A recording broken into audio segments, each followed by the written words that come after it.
الرحمن الرحیم السلام علیکم۔ Tariq Javed Khokhar advocate law for you channel کے ساتھ چینل کو لازمی سبسکرائب کیا کریں، لائک شیئر کومنٹس بھی کریں اور اپنی رائے کا اظہار بھی کریں۔ بجٹ کے بعد جو ٹیکسز کی صورتحال ہے اس کے اوپر بات کریں گے اور بالخصوص پراپرٹی ٹیکس کا تھوڑا سا جائزہ لیں گے اور عام آدمی کے اوپر اس کا کیا اثر پڑا ہے اور پھر ایک نیا کون سا ٹیکس جو ہے وہ لگایا گیا ہے جو اور وہ کب سے نافذ العمل ہے، اس کے اوپر بات کریں گے۔ اگر پراپرٹی کے حوالے سے بات کی جائے تو بجٹ 2025-26 میں اس سے پہلے تیاری کے مراحل سے لے کر کے آئی ایم ایف کے ساتھ مذاکرات اور یہ ساری کہانی جب بتائی جا رہی تھی گورنمنٹ کی طرف سے اور میڈیا کے اوپر بھی آتا رہا ہے، اس میں کہا جا رہا تھا کہ جی بہت بڑا ریلیف دینے جا رہے ہیں ہم، آئی ایم ایف سے بات چل رہی ہے، پراپرٹی کا سیکٹر جو ہے وہ بڑا اٹھ جائے گا، لیکن کیا اٹھ گیا؟ اس میں یہ آپ کے سامنے چل رہا ہے، اس میں تبدیلی کیا کی ہے دیکھیں گی جی کہ جو پراپرٹی پرچیز کرنے والا تھا اس کے اوپر سے، یعنی فائلر کی بات اگر کر لیں تو اس کے اوپر سے ٹیکس اٹھا کے تو لگا دیا پراپرٹی سیل کرنے والے کے اوپر، یعنی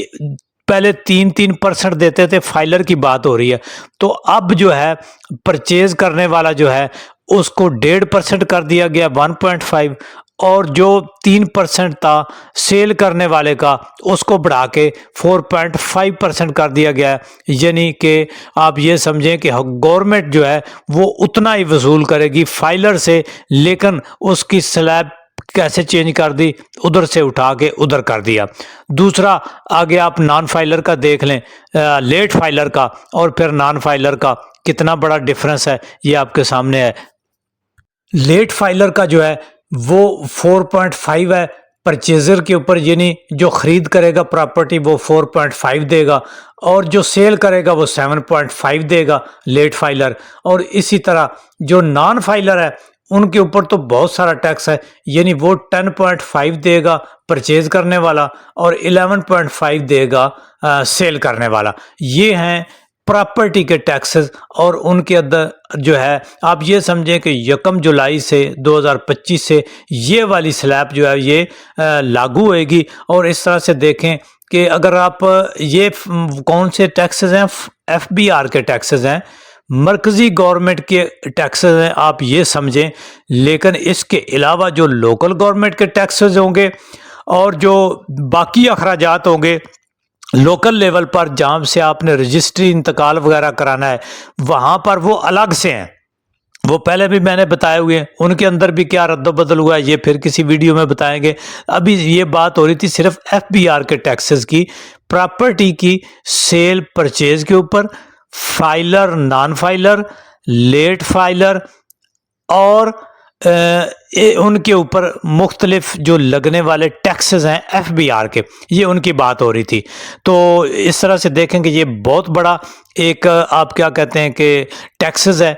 اور جو آپ کو دینے پڑیں گے، اور حکومت نے اس میں کچھ اضافہ کیا ہے، نہ کہ حکومت نے اس میں کچھ کمی کی ہے، اور عام آدمی کو یہ جو 1.5% پرچیزر سے اٹھا کے سیلر پر لگا دیا ہے، یعنی خرید کرنے والے سے اٹھا کر فروخت کرنے والے کے اوپر لگا دیا، اس کو انہوں نے کہا ہے کہ جی ہم نے بڑا ریلیف دے دیا۔ دوسرا جو ٹیکس ہے بہت ہی اہم ٹیکس، جو بھی اب تک کی نیوز کے مطابق 1 جولائی سے پنجاب کے جو بھی لوگ ہیں ہر گھر کو، وہ شہروں میں ہیں یا دیہاتوں میں ہیں، ان کے اوپر کوڑا ٹیکس لگ کے آ جائے گا۔ مختلف اس کے بھی شرح ہیں، 200 سے لے کر 5000 تک ہے وہ کوڑا ٹیکس، یعنی صاف ستھرا پنجاب، یہ پنجاب گورنمنٹ کی جو ایک پالیسی ہے، ایک نعرہ ہے، اس کے مطابق ہر آدمی کو یعنی ہر گھر کو کوڑا ٹیکس کے نام کے اوپر ٹیکس دینا پڑے گا، اور اربوں روپے اس کے اوپر حکومت اکٹھا کرے گی۔ اور اس میں آپ کو کیا ملے گا یہ تو دیکھیں گے کہ اس میں عمل درآمد جب ہوتا ہے تو پھر ہی دیکھیں گے۔ اب اس پہ مسئلہ کیا ہے؟ مسئلہ یہ ہے کہ دیہاتوں میں رہنے والے جو لوگ ہیں وہ تو اپنی صفائی کا انتظام خود ہی کرتے ہیں، چلیں شہروں میں تو ہو جاتا ہے، کچھ ایک یہ جو بلدیہ وغیرہ کے لوگ ہیں وہ آ جاتے ہیں، لیکن دیہاتوں میں اور یہ بہت مطلب ہے کہ مشکل ہے،